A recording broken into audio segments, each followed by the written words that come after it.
Hello, and welcome back to our literature review series. If you're popping into the middle, welcome. I'm Courtney. I'm a practicing researcher and instructor in the field of education, and in this series, I'm showing you the actual workflow that I use to create literature reviews in my own professional practice. Today, we're diving into one of the most crucial steps of the literature review process, evaluating the quality of your sources. Selecting credible and relevant sources isn't just about gathering information. It's about ensuring that your research stands on a solid foundation of reliable, academically rigorous material. When we consider the quality of our sources, there are three key criteria that we want to think about. First is relevance. How directly does this source address your research question or contribute to your topic? The more aligned it is with your objectives, the more it will enhance your literature review. One of the most common challenges I see when I give feedback on literature reviews is question drift. This is where your literature review lacks a clear focus and slowly drifts away from the main point you're trying to make in your paper. Ensuring that each source is relevant to your project is key to avoiding this phenomenon. Next, consider its credibility. Who is the author? What are their credentials? Which journal is it published in? Reliable sources often come from respected experts in the field and are published in peer-reviewed publications. We want to make sure that the sources we consider have undergone a thorough and independent vetting process.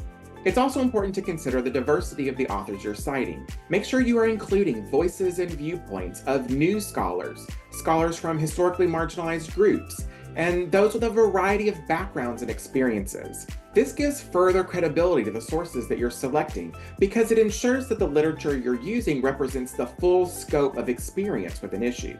Finally, you want to consider the academic rigor of your sources. This involves assessing the methodology and conclusions of the research. Is the study well designed? Are the conclusions supported by robust evidence? Did the author transparently address the limitations of their studies? By selecting sources that prioritize academic rigor, you can trust that they will better inform and support your own conclusions later on. Let's put these criteria into practice by evaluating a research article. To avoid copyright issues, I'm going to critique one of my own publications. Here we have an article called Social Network Analysis as a Driver of Continuous Improvement, a case study. This paper is about a project that I performed with a colleague that sought to understand how the COVID-19 pandemic impacted the strength of a network of school improvement specialists in Kentucky. So let's apply these three criteria to this paper. First, we will consider the relevance. Since we aren't working on an actual review here, let's get hypothetical. This paper might be relevant if you're writing a paper about networked education groups, the impact of COVID-19 on education systems, or state-sponsored school improvement initiatives. It's probably not relevant to you if you're working on a paper on reading interventions or supports for emerging bilingual students. Relevance can sometimes be tricky and can require a bit of thought and professional judgment. Let's dig deeper into one of the options I've already listed, state-sponsored school improvement initiatives. This paper might be relevant if you're working on a systematic review where you're trying to document different types of state-sponsored interventions. It could also be relevant if your paper is about how state agencies evaluate the impact of their work.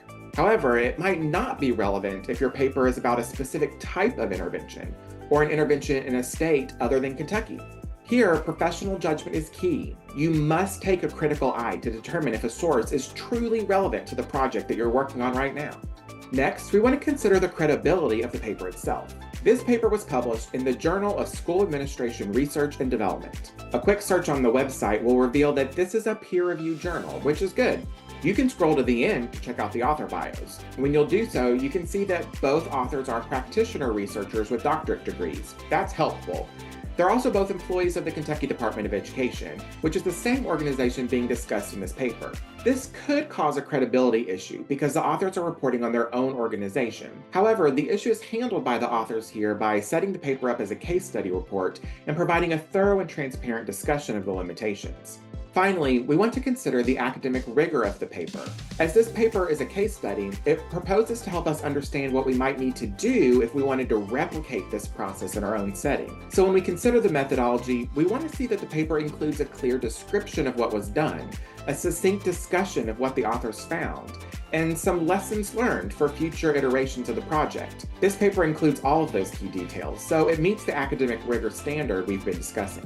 Remember, the strength of your research is heavily dependent on the quality of the sources you choose. In the next video, we'll look at how to take organized notes, an essential skill that will save you time and helps to maintain the integrity of your work.